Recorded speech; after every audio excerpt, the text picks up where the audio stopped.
Hello and welcome to Blade Learner. Today we are going to continue the series जिसमें कि हम इस book की समरी कर रहे थे modern Indian history which has been written by Sonali Bansal and Snehal Tripathi. और पिछले लेक्चर्स तक हमने ये देख लिया था कि कैसे जब अब्दाली 5वीं बार रेड करता है तो दत्ताजी सिंधिया की बुराड़ी घाट के पास अफ़गान आर्मी से संघर्ष करते हुए लड़ाई करते हुए मृत्यु हो जाती है। एंड उसके बाद के घटनाक्रम को हम इस लेक्चर में देखने वाले हैं। So without any further delay let's start the lecture. So here we were discussing third battle of Panipat, Marathas versus Durrani, and here you can see the flags. ये Maratha flag है and this is the Durrani flag. So let's start the lecture. Narrative of the battle. Now हुआ क्या था? After the death of Dattaji Scindia at Burari में उनकी मृत्यु के बाद अफ़गान सेना से संघर्ष करते हुए नाना साहब। और अच्छा यहाँ एक और चीज़ है कि बालाजी बाजीराव ने नाना साहब फर्स्ट की उपाधि दी थी, मतलब नाना साहब फर्स्ट वो हुए एंड नाना साहब सेकंड, जिसके बारे में आप 1857 की क्रांति में पढ़ेंगे। ये दोनों एक नहीं है, बालाजी बाजीराव नाना साहब फर्स्ट थे एंड वो जो नाना साहब थे वो नाना साहब सेकंड थे, जिनके बारे में आप 1857 की क्रांति में पढ़ेंगे। So after the death of Dattaji Scindia, जो तत्कालीन पेशवा थे, इंटरिम पेशवा थे नाना साहब, वो सदाशिव राव को उदगिर से बुलाते हैं। अच्छा, जब दत्ताजी सिंधिया जब अफ़गान सेना से कंटेंट कर रहे थे तो इधर पेशवाई में क्या चल रहा था कि पेशवाओं का एक्सपेडिशन हुआ था और निज़ामों से इनकी लड़ाई हुई थी। उदगिर में बैटल ऑफ उदगिर होता है, जिसको सदाशिव राव बहुत ही सक्सेसफुली लीड करते हैं एंड वहाँ बहुत ही बड़ी विजय हासिल भी होती है। सो दे वर सेलिब्रेटिंग दिस विक्ट्री, और बहुत ही मेजर विक्ट्री थी बालाजी बाजीराव के रिजाइम की। सो इसको बहुत ही अच्छे से सेलिब्रेट करा जा रहा था, लेकिन तभी अचानक से दत्ताजी सिंधिया की मृत्यु की खबर आती है एंड तुरंत ही नाना साहब सदाशिव राव भाव, जो कि उदगिर में थे दौलताबाद फोर्ट को जीत के, उनको वापस बुलाते हैं। Called off Sadashiv Rao from Udgir and an army of approx 45,000 was dispatched. उनके साथ सदाशिव राव के नेतृत्व में और विश्वास राव के नेतृत्व में, Sadashiv Rao was the cousin of नाना साहब एंड विश्वास Rao was the elder son of नाना साहब। सो इन दोनों के नेतृत्व में फिगर हेड जो थे वो विश्वास राव थे, लेकिन जो डी फैक्टो हेड थे, यानी कि जो असली में नेतृत्व कर रहे थे, वो सदाशिव राव थे, क्योंकि विश्वास राव की उम्र कुछ उस समय 16 साल की रही होगी एंड सदाशिव राव भी बहुत ज़्यादा एक्सपीरियंस नहीं थे एज़ कम्पेयर टू अब्दाली, वो भी 28-29 साल के ही थे, लेकिन फिर भी उनको लीडरशिप कमान दी गई लीडरशिप की, और उनके साथ करीब 45,000 की आर्मी डिस्पैच करी गई। यहाँ पे एक कंट्रोवर्सी और भी है, और ये एक रीज़न भी बनता है बाद में मराठाओं के हार का, कि रघुनाथ राव और मल्हारराव होलकर जैसे जो वॉर जनरल थे, जिनको कि नॉर्थ में एक्सपेडिशन का बहुत ही ज़्यादा एक्सपीरियंस था और उन्होंने बहुत ही सक्सेसफुली लीड भी किया था कैंपेन को नॉर्थ इंडिया में, जैसा कि आपने देखा कि मुल्तान तक पहुंच गए थे मराठास, तो उसको क्यों नहीं चुना गया? तो कई एविडेंस में ये मिलता है कि रघुनाथ राव थोड़े से एक्स्ट्रावेगेंट और लग्जीरियस नेचर के थे, तो उन्होंने थोड़ी से ज़्यादा आर्मी और धन की डिमांड की। तो इन्होंने सोचा, नाना साहब ने उनके बनिस्बत सदाशिव राव भाव को ही कमान देने की सोची है। और इसके पीछे एक कारण ये भी हो सकता है कि वो लोग ओवर कॉन्फिडेंट थे कि उन्होंने तो अफ़गानों को बराबर पीटा है, तो इस बार भी जीत ही जाएंगे। तो अगर रघुनाथ राव नहीं भी जाए और सदाशिव राव, जिनको कि रिसेंट में विक्ट्री मिली है, बहुत ही मेजर विक्ट्री उदगिर में, तो उनको भेजा जा सकता है। तो ये भी एक विचारधारा रही होगी।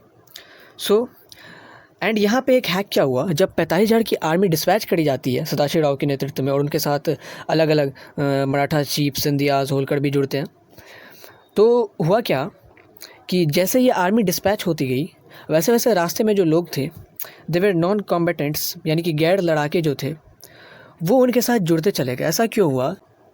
चूँकि मराठास ने बहुत ही सक्सेसफुल एक्सपेडिशन किए थे, तो लोगों को ये लग रहा था कि ये तो अफ़गानों को हरा ही देंगे, तो हम इनके साथ कैंपेन में हो लेते हैं, ताकि जो भी एरियाज़, उसके पीछे 2 रीज़न्स थे। एक तो तकरीबन कहा जाता है कि 1 लाख की मात्रा में, कहीं 1 लाख, कहीं 2 लाख, कहीं भी उससे भी ज़्यादा, तो मैंने विकीपीडिया से उठाया तो 1 लाख आप ऑथेंटिक मान सकते हैं। तो कहा जाता है कि 45,000 के साथ में 1 लाख नॉन कॉम्बेटेंट्स लोग थे, गैर लड़ाके लोग, जिसमें कि फैमिली मेम्बर्स थे सोल्जर्स के और वॉर जनरल्स के, मेजर जनरल्स जो थे, मतलब कमांडर चीफ्स, उनकी फैमिली, और जो दूसरा तबका था वो था तीर्थ यात्रियों का। हुआ क्या कि इतनी बड़ी आर्मी देखकर सबको ये विश्वास हो गया कि मराठास तो जीत ही जाएंगे अफ़गानों से, क्योंकि उनको तो पहले भी हराया हुआ। लेकिन वो ये नहीं जानते थे कि उन्होंने जिसको हराया था वो अब्दाली के लोग थे। इस बार खुद अब्दाली से मुकाबला होना है। बहरहाल उन्होंने सोचा कि हम इनके साथ साथ तीर्थ यात्रा भी कर लेंगे, क्योंकि उस समय तीर्थ यात्रा करना अकेले संभव नहीं था, बहुत ही अनसेफ माना जाता था। डकैत्स के कारण बहुत ही भारी मात्रा में मर्डर्स होते थे पिलग्रिम्स के। तो उन्होंने सोचा कि अगर हम सेना के साथ ही कूच करते हैं तो हम रास्ते में जो भी तीर्थ स्थल आएंगे उनको विज़िट कर लेंगे, और वापस जब सेना आएगी तो उसके साथ आज आ जाएंगे। इस हिसाब से हम सेफ भी रहेंगे और हम जगह जगह तीर्थ स्थल को देख भी लेंगे। सो ये एक विचारधारा रही थी। सो हुआ क्या, as a move towards north, Maratha जैसे जैसे नॉर्थ की तरफ बढ़ते गए तो उन्होंने एक गलती की, और ये गलती बहुत ही भारी पड़ी बैटल ऑफ पानीपत में। Marathas fail to form alliances with regional powers, जैसे कि राजपुताना हो गया, सिक्स हो गया, अवध हो गया, जाके शुजाउद्दौला बाद में अब्दाली से मिल जाते हैं। तो इसके पीछे भी एक रीज़न था कि शुजाउद्दौला जानबूझ के नहीं मिलता, क्योंकि उसको मजबूरी में मिलना पड़ता है। क्योंकि अगर आप देखेंगे तो जब चौथी दफ़े रेड मारा था अब्दाली ने तो शुजाउद्दौला को बुरी तरह रहा था, लेकिन फिर भी मराठास ने बहुत लेट कर दी अलायंस का प्रपोज़ल रखने में शुजाउद्दौला के सामने, और अब्दाली तब तक बहुत ही ज़्यादा नज़दीक आ गया था अवध के। तो शुजाउद्दौला को आप कह सकते हैं कि एक डर में आकर थ्रेटन करते हुए अपने में मिला लेता है। एंड ये बहुत ही भारी लॉस था, क्योंकि शुजाउद्दौला के पास हार्डकोर फाइनेंसेस थे वॉर को स्मूथली फंक्शन करने के लिए। अगर मराठास के पास शुजाउद्दौला का सपोर्ट होता तो एक तो उसके पास आर्मी भी बढ़िया थी, and second and the most important one he had was कि उसके पास फाइनेंसेस थे और सप्लाईज की तो कोई कमी नहीं थी। तो ये एक बोनस पॉइंट हो सकता था, लेकिन उन्होंने इसको लूज कर दिया। बिसाइड शुजाउद्दौला राजपुताना के साथ भी उनका अलायंस नहीं बन सका, क्योंकि हुआ क्या था कि मराठास जब अपने जेनिथ पे थे इसी वक्त, बालाजी बाजीराव के वक्त और बाजीराव फर्स्ट के वक्त, तो इनको घूम घूम कर इन्होंने सबसे टैक्स वसूला था। राजपुताना से, बुंदेला से, जाट से, अवध से, बंगाल से, सबसे जहाँ जहाँ सोच सकते हो आप, निज़ाम से सबसे टैक्स वसूला था, चौथ और सरदेश मुखी। तो ये लोग बहुत ज़्यादा नाराज़ थे और टैक्स जो वसूलते थे वो बहुत ब्रूटली वसूलते थे। इससे क्या होता था कि इनके जो रीजनल पावर्स थे वो एंटेगोनाइज हो गए, वो इनके विरोधी हो गए। तो जब बैटल ऑफ पानीपत के लिए ये लोग कैंपेन कर रहे थे तो कोई इनके साथ नहीं आया, किसी के साथ इनका अलायंस नहीं बन सका। और दूसरा कि आपको मैंने पिछले लेक्चर में बताया भी था कि सदाशिवराव भाऊ जो थे वो थोड़े से ओवर वियरिंग एटीट्यूड के थे, तो वो इतना ज़्यादा झुक के बात करने में विश्वास नहीं रखते थे, जो कि करना भी नहीं चाहिए। आप बहुत बड़ी आर्मी को लीड कर रहे हैं, लेकिन फिर भी अलायंस बनाते समय आपको एक पॉइंट पे आपको कॉन्साइड करना पड़ता है, उसमें लैग कर गए, क्योंकि उनको डिप्लोमेसी का उतना अच्छा ज्ञान नहीं था और उतनी उनको अनुभव एक्सपीरियंस भी नहीं थी। 28-29 साल के थे। सो यहाँ पे ये एक फेलियर रहा उनका, जब वो नॉर्थ पे कैंपेन करने जाते हैं अफ़गान आर्मी से, तो रीजनल पावर्स के साथ उनका अलायंस नहीं बन सका। कहा जाता है कि जाट्स के साथ कुछ सहमति बनी थी, लेकिन बाद में जाट्स के राजा सूरजमल, जो कि बहुत भारी सेना को लीड करते थे, अगर वो उनके साथ होते तो उनको एक एडिशनल मिलिट्री सपोर्ट मिल जाता मराठास को। तो वो उनसे भी बाद में असहमति हो जाती है, तो वो भी बाद में निकल लेते हैं, वो भी बाद में बैकआउट कर जाते हैं। उसके बाद क्या होता है, फाइनली इन अगस्त 1760, अब आप ये देख सकते हैं कि दत्तात्रेय सिंधिया की मृत्यु होती है 10 जनवरी को। उसके कुछ दिन बाद ही, मतलब कि लेट जनवरी में ही ये सेना सदाशिवराव के नेतृत्व में जो मराठा सेना थी वो कैंपेन शुरू कर देती है नॉर्थ का, और इनको 6 महीने लगते हैं, 6 महीने से भी ऊपर लगते हैं दिल्ली पहुंचने में। ऐसा इसलिए होता है क्योंकि, और मराठास की ये सबसे बड़ा प्लस पॉइंट यही था कि वो बहुत ही जल्दी एक्सपेडिशन करते थे। उनका जो कैंपेन होता था बहुत ही जल्दी होता था, बहुत ही जल्दी अटैक करते थे, क्योंकि वो गुर्रिला वॉरफेयर में बहुत ही ज़्यादा निपुण थे। तो उनकी ये शक्ति थी कि बहुत ही जल्दी आक्रमण करते थे, और यही उनकी अब कमज़ोरी हो गई, क्योंकि उनके साथ 1 लाख से ऊपर नॉन कॉम्बेटेंट्स थे, फैमिलीज़ थी सोल्जर्स की, और बहुत ज़्यादा पिलग्रिम्स भी थे। तो उनको लेके जाने में ये संभव नहीं था कि आप तेज़ी से एक्सपेडिशन कर सको, तो इसलिए इनको 6 महीने लग गए, जो कि आप सोच सकते हैं कितना बड़ा लॉस हुआ आर्मी के लिए। सो नेक्स्ट वन, जब वो दिल्ली पहुँचते हैं तो होता क्या, वहाँ पे पहले से कुछ अफ़गान आर्मीज़ रह रही होती है, गैरिसन वहाँ रह रही होती है, तो उसको हराने में ज़्यादा वक्त नहीं लगता, बहुत ही ईज़ के साथ वो हरा देते हैं। Finally in August 1760 the Maratha army reached Delhi and captured the city with ease, बहुत ही ईज़ के साथ वहाँ पे जो अफ़गान आर्मी रह रही होती है उसको हरा देते हैं। और क्या होता है वहाँ पे, लेकिन वहाँ दिल्ली हराने से इनका सबसे पहला मोटिव ये होता है एक्सपेडिशन में किसी भी आर्मी के, कि सबसे पहले हम सप्लाईज़ को सिक्योर कर लें, फूड की सप्लाईज़ को सिक्योर कर लें। इसीलिए ये एक मकसद था कि दिल्ली में हम अटैक करके वहाँ पे जो भी फूड सप्लाईज़ होगी उसको सिक्योर करें, क्योंकि हमारे पास 45,000 तो सोल्जर्स हैं ही हैं, और उसके साथ हमारी जिम्मेदारी 2-3 गुना और बढ़ गई है, क्योंकि हमारे साथ बहुत ही तीर्थयात्री और फैमिलीज़ भी शामिल है। जैसा कि आप पानीपत मूवी देखेंगे तो उसमें भी ये दिखाया गया है। देन वहाँ पे लेकिन दिल्ली में उनको बहुत ज़्यादा सप्लाईज़ नहीं मिलती है। इससे विचलित होकर उनको दिल्ली के नॉर्थ में जाना पड़ता है, एक्सपेडिशन को और एक्सपेंड करना होता है। तो वो अब जाते हैं दिल्ली के नॉर्थ में कुंजपुरा की तरफ। Then they move towards north of Delhi, Delhi के नॉर्थ में कुंजपुरा की तरफ, जो कि थोड़ा बहुत बैटल ऑफ जहाँ करनाल का बैटल हुआ था, करनाल के क्षेत्र से 10 किलोमीटर के आसपास था कुंजपुरा। तो वहाँ वो जाते हैं सप्लाईज़ के लिए, क्योंकि कुंजपुरा में बहुत ही भारी मात्रा में अफ़गान आर्मी रह रही होती है। तो उनको लगता है कि वहाँ अगर हम उनको हरा देंगे तो हमको वहाँ बहुत ही भारी मात्रा में सप्लाईज़ मिल सकते हैं। So let me locate Kunjpura in the map for you. यहाँ आप देख सकते हैं, दिस इज़ द मैप। यहाँ आप मैप देख सकते हैं, ये नई दिल्ली है एंड ये जो रिवर है ये यमुना है, ठीक है। Kunjpura is on the West Bank, Kunjpura इस तरफ है, इस तरफ ये वेस्ट बैंक हो गया, ईस्ट बैंक हो गया। कुंजपुरा इस तरफ है और ये न्यू दिल्ली से आप थोड़ा सा इस तरफ जाएंगे तो कुंजपुरा इज़ यहाँ पे जहाँ पे डॉट पड़ रहा है वहाँ पे कुंजपुरा है। तो वहाँ पे वो जाते हैं। और क्योंकि ऐसा है कि मैं वो एग्जैक्ट मैप आपको फिगर में दे भी नहीं सकता स्लाइड में, क्योंकि कॉपीराइट इशू हो जाता है यूट्यूब का, तो इसीलिए I will try my best to locate the areas.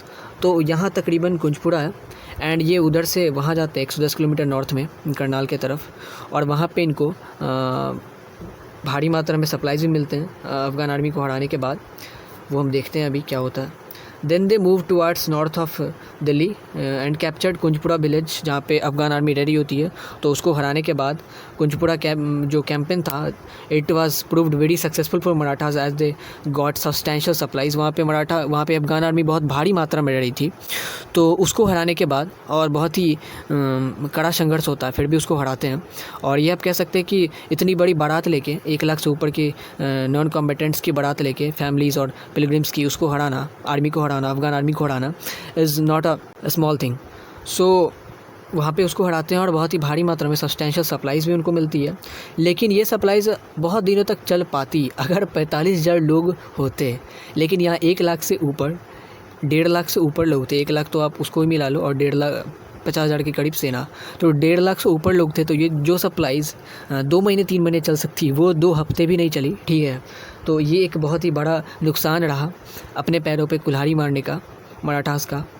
सो कुंजपुरा में क्या होता है, जब ये एक्सपेडिशन होता है, जब ये लड़ाई लड़ रहे होते हैं यहाँ पे कुंजपुरा में, ये हमारा कुंजपुरा है एंड यहाँ पे लड़ाई जब लड़ रहा होता है तो अहमद शाह अब्दाली ये यमुना के ईस्ट बैंक में होता है, इस तरफ, और ठीक वह सामने से देख रहा होता है कि मेरी सेना लड़ रही है और हार गई है, और भारी मात्रा में उसके बाद मैसेकर भी करते हैं मराठास, और चूँकि लूटना शुरू कर देते हैं सप्लाईज़ को और जो भी वेल्थ होता है उसको।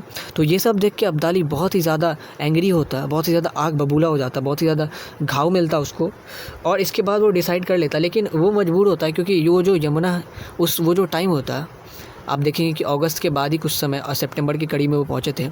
तो इस वक्त मानसून अपने उबाल पे होता है, तो यमुना को भी क्रॉस करना बहुत ही मुश्किल काम था। तो अब्दाली को मन महसूस के ही ईस्ट बैंक में रहना पड़ता। एंड देन उसके बाद वो तय कर लेता कि अब वो फर्दर डिले नहीं करेगा। And in October 1760 Abdali crossed Yamuna through Baghpat and encircled the Maratha army along Sonipat. अब ये दोनों एरिया भी मैं लोकेट करने की कोशिश करूँगा, लेकिन पहले मैं बताऊँगा कि हुआ क्या कि जब ये इन्होंने ऐसा मैसेकर देखा अफ़गान आर्मी ने ईस्ट बैंक की तरफ होके, जो अहमद शाह अब्दाली के पास थी, और अपने लोगों को हारते हुए देखा हेल्पलेसली, क्योंकि वो कुछ कर नहीं सकते थे, तो इनको बहुत ही ज़्यादा घाव मिला। और इसके बाद अब्दाली कहा जाता है कि खुद बहुत ही ज़्यादा रेस्टलेस हो जाता है कि कैसे भी करके मुझे अब यमुना पार करना है।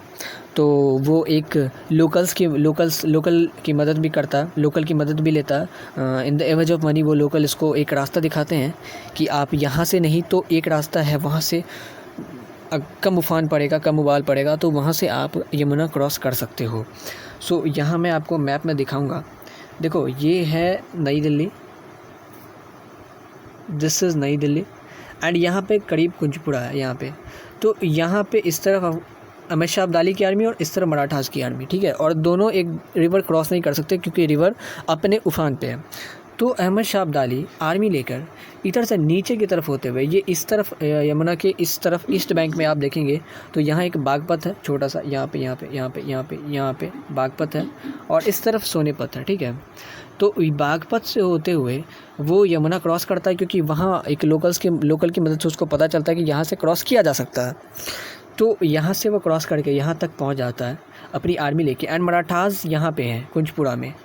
तो इस तरह से आप देखेंगे कि इसने जो है पूरा का पूरा सप्लाई रोक दिया मराठास का। जो नई दिल्ली से कुछ सप्लाई आ रही थी, जो इमादुल मुल्क हेल्प कर रहा था नई दिल्ली से, वो भी ब्लॉक हो जाती है, क्योंकि यहाँ नई दिल्ली से ऊपर आप देखेंगे सोनी बागपत इस तरफ है और सोनीपत इस तरफ है, यहाँ पे।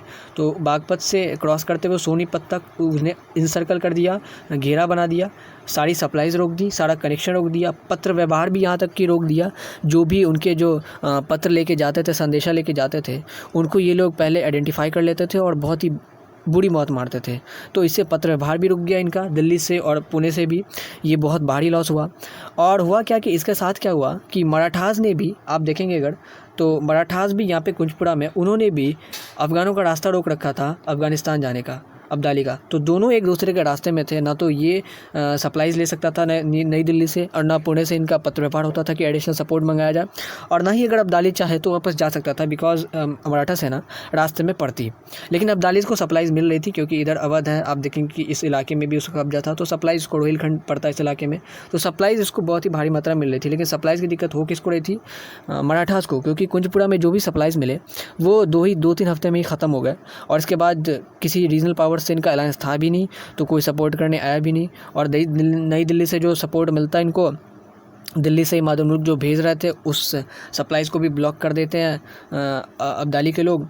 एंड देन क्या होता है, जब ये सिचुएशन आ जाती है, तो this partial इंसर्कलमेंट block the supplies of Marathas from Delhi से मराठास की सप्लाई रुक गई जब उसने बागपत के रास्ते सोनीपत तक अपनी आर्मी ले आया। तो उसके बाद क्या होता है, both the armies had blocked each other respective spaces.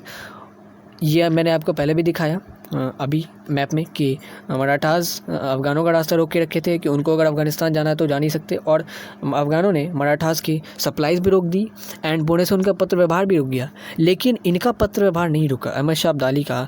इनके जो संदेशवाहक लोग थे ये बहुत ही ज़्यादा केपेबल थे, और इनके जो स्पाई लोग थे बहुत ही ज़्यादा केपेबल थे, मतलब फार मोर केपेबल दैन मराठास। तो इन्होंने पत्र व्यवहार जारी रखा, और चुपके से एडिशनल सपोर्ट भी मंगा लिया। वो अब देखेंगे जब बैटल शुरू होता है। तो जब ऐसा हो गया, दोनों एक दूसरे का रास्ता ब्लॉक कर रहे थे, तो कुछ झड़प भी हुई, कुछ अलग अलग लड़ाइयाँ भी हुई, तो उसको हम डिस्कस नहीं करेंगे यहाँ पे, as they are not important as per the perspective of our syllabus. तो इससे जो रास्ता ब्लॉक हुआ, तो इससे कुछ स्क्रमिशेस भी हुए, कुछ झड़प भी हुई, कुछ स्कफल भी हुए छोटे मोटे, उसमें भी बहुत ज़्यादा कैजुअलिटीज़ हुई।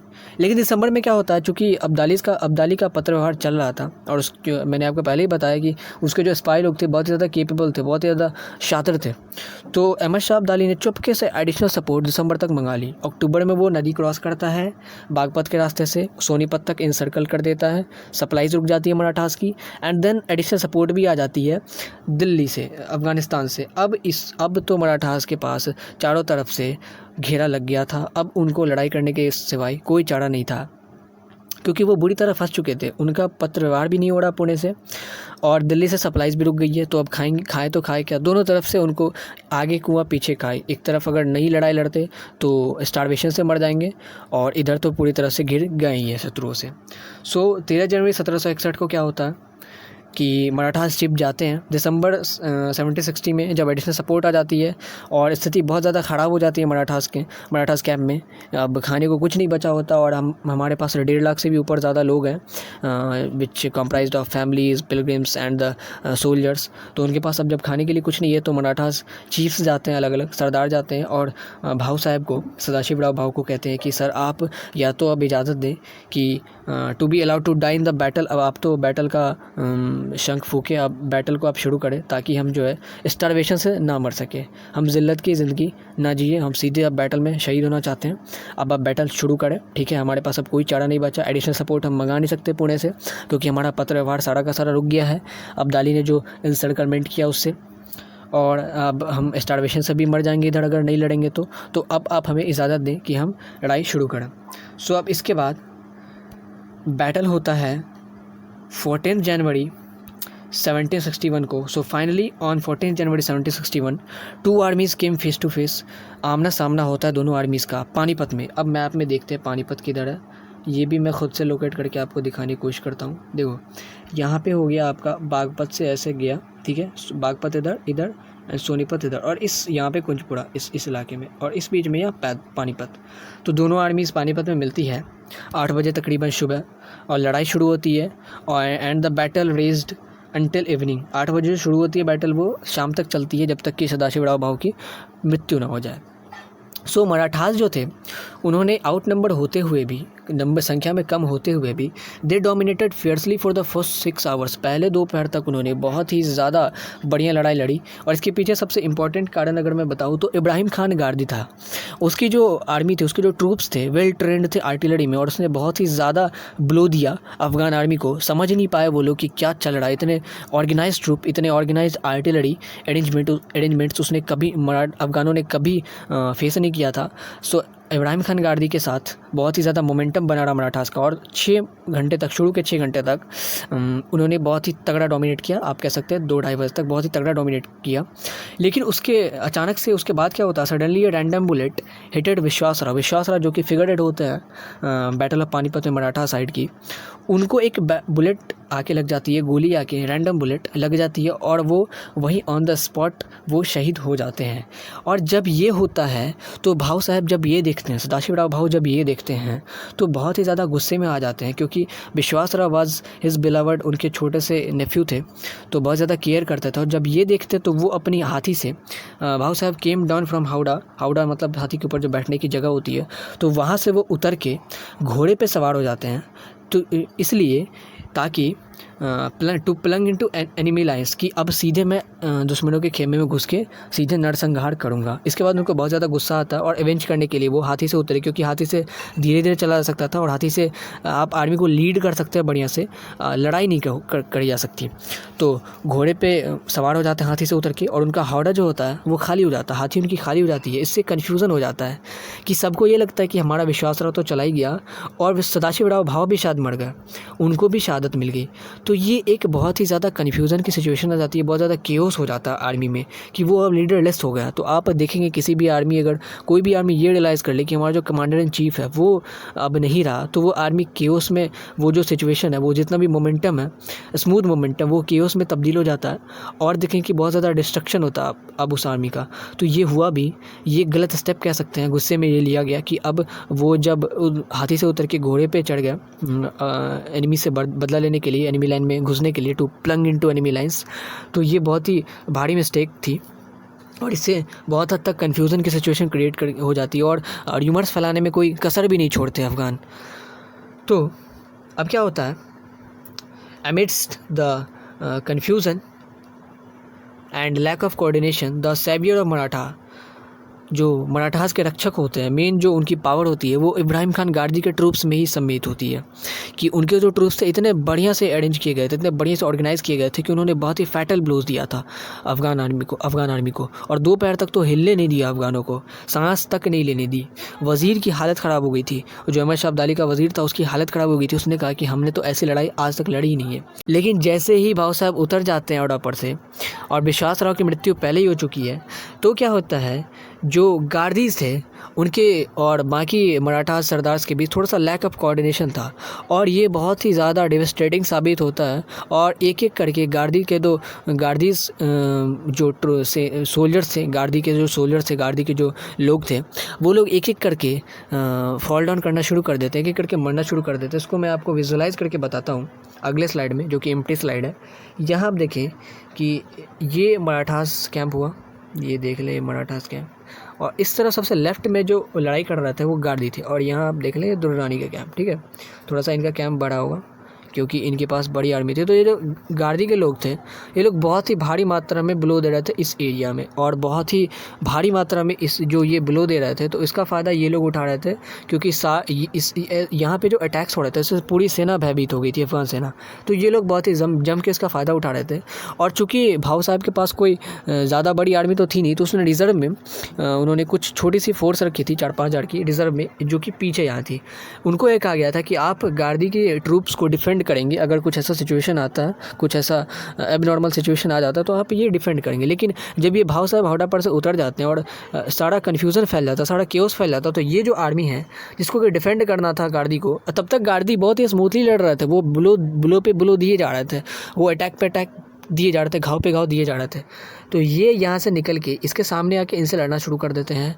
और चूँकि ये आर्टिलरीज़ की लड़ाई थी और ये भाला तलवार लेके आए थे, तो इनके सामने टिक भी नहीं सकते। इधर जो अफ़गान आर्मी की आर्टिलरी डिवीज़न है उसके सामने, और इधर जब ये सामने आ गए तो गार्डीज़ को अपनी जो फायरिंग है वो बंद करनी पड़ी। तो इससे क्या हुआ, इनका भी सफाया होगा कुछ देर में और इनका मोमेंटम टूट गया। तो ये भी धीरे धीरे एक एक करके मरने लगा और पूरी सेना का मोरल डाउन होते गया। आप देखें कि जैसे विश्वास राव की डेथ होती है, फिर सदाशिव राव भाऊ जब ये देखते हैं कि उनका हावड़ा खाली है, क्योंकि वो, लेकिन वो मरे नहीं थे, वो घोड़े पे सवार होकर लड़ाई कर रहे थे, क्योंकि घोड़े पे वो चाहते थे कि तेज़ी से सवार होकर मैं जितना ज़्यादा डिस्ट्रक्शन हो सके उतना ज़्यादा डिस्ट्रक्शन करूँ अफ़गान कैंप में। सो ये सब जो चीज़ें थी वो मोरल डाउन कर दी मराठास कैंप में। Soon major generals of Marathas army achieved martyrdom, और धीरे धीरे एक एक करके जो वॉर जनरल्स थे, मेजर कमांडर इन चीफ्स थे, चाहे आप सिंधियाज़ के हो गए, चाहे मल्हार, चाहे होलकर्स के हो गए, तो इन सब में से जो मेजर लोग होते, बहुत ही केपेबल लोग थे, उन लोगों की मृत्यु होनी शुरू हो जाती है धीरे धीरे एक एक करके। और क्या हो जाता है कि इसके बाद क्या हो जाता है कि गार्डी के ट्रूप्स का फॉल डाउन शुरू हो जाता है। तो इससे मोरल एक तरह से डाउन हो जाता है और डोमिनेट करना शुरू कर देते हैं अफ़गान लोग। और मैंने आपको पिछले लेक्चर में बताया था कि उनके पास एक अलग टाइप की, अलग टेक्निक्स के एक ट्रूप्स होती है। वो आप इस फिगर में देखें, ये कैमल्स पे माउंटेड होते थे और इससे बहुत ही ज़्यादा एक वाइड रेंज मिल जाता था और इससे बहुत ही ज़्यादा तबाही मचाई। जब ये गार्दी के लोग एक एक करके गिरना शुरू कर दिया इन्होंने, एक एक करके जब वो ख़त्म होने लगे, तो इन्होंने बहुत ही ज़्यादा तबाही मचाई पूरे खेमे में, पूरे मराठा खेमे में।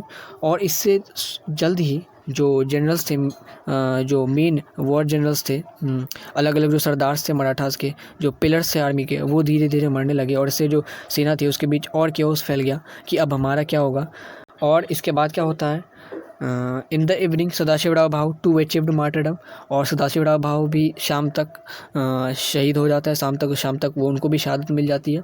और उसके बाद इब्राहिम खान गार्दी, जो कि one of the best commander था मराठा आर्मी में, उसको कैप्चर कर लिया जाता, उसको इम्प्रिजन कर लिया जाता। नाउ ये जो वॉर था उसमें टोटल मैन पावर लॉस जो हुआ वो आप देख सकते हैं कि 60 से 70 हज़ार लोग, वो मैं अगले लेक्चर में बताऊंगा आपको बाकायदा दोनों तरफ से कितने लोगों की मृत्यु हुई। लेकिन 60 से 70 हज़ार अलग अलग इतिहासकारों ने एस्टिमेट किया, तो 60 से 70 हज़ार लोग आप देखेंगे कि ये 3-4 पहर में 60 से 70 हज़ार लोग, यानी कि आप अगर सिंगल डे में कह लें तो इतनी ज़्यादा मृत्यु उस पूरी शताब्दी में किसी भी लड़ाई में नहीं हुई। बैटल ऑफ वाटरलू में भी नहीं हुई इतनी लड़ाई, लेकिन फिर भी ये थोड़ा सा अंडररेटेड था, इसीलिए मैंने इसको ज़्यादा एलेबोरेट करके बताने की कोशिश की। तो 60 से 70 हज़ार लोग एक दिन में मारे जाते हैं, single day, in a single day, not even in a single day, 3-4 पहर में ही ये जो 60 से 70 हज़ार लोग हैं ये सारे के सारे मारे जाते हैं। एंड इसके बाद क्या होता है, जैसे सदाशिवराव भाऊ की मृत्यु हो जाती है, मराठा सेना में कैओस हो जाता है और अफ़गान आर्मी बुरी तरह डोमिनेट करके मैसाकर शुरू कर देती है। Afghans did huge massacre and dishonoured the women. जो भी पिलग्रिम्स थे एंड जो नॉन कॉम्बेटेंट्स थे, वो बहुत ही भारी मात्रा में, तो वो लोग एस्केप भी कर जाते हैं, लेकिन बहुत लोग बच भी जाते हैं। तो उनके साथ बहुत ही ज़्यादा डिसऑनर किया गया उनको, वुमेंस को। और आप सोच ही सकते हैं क्या किया होगा उन्होंने, क्योंकि ये लड़ाई जो थी एक तरह से रिलीजियस लड़ाई हो गई थी, क्योंकि जिहाद का नारा दे दिया था अहमद शब्द अली ने। तो आप सोच ही सकते हैं किस लेवल का टेम्परामेंट रहा होगा। सो एक तो 60-70 हज़ार लोगों का डेथ होता है एक ही दिन में, और इतनी भारी तबाही होती है, और इससे मराठास कभी भी उभर नहीं पाते हैं थ्रू आउट दियर जर्नी। तो अगले लेसन में हम देखेंगे कि इसके आफ्टर शॉक्स क्या क्या रहे और कैसे इसके बाद मराठास का ब्रेकडाउन शुरू हो जाता है। और फिर हम वापस से जाएंगे शाह आलम पे, और बाकी के अब 2-3 मुग़ल सम्राट ही बचे हैं, तो उसको देख के हम उसको ख़त्म करके हम दूसरे चैप्टर पे मूव ऑन करेंगे। So hope you have enjoyed the learning. And मैं कुछ दिनों से वीडियो नहीं बना रहा था बिकॉज ऑफ पर्सनल रीज़न, और कुछ टेक्निकल रीजंस भी थे। सो अब जो भी वीडियोस आएंगी तो उसमें मैं कोशिश करूँगा कि क्वालिटी का तो ख्याल रखा ही जाए, और क्वांटिटी पे भी मैं फोकस करने की कोशिश करूँगा, because either we believe in either the number 1 और the only 1। So have a good day, thank you.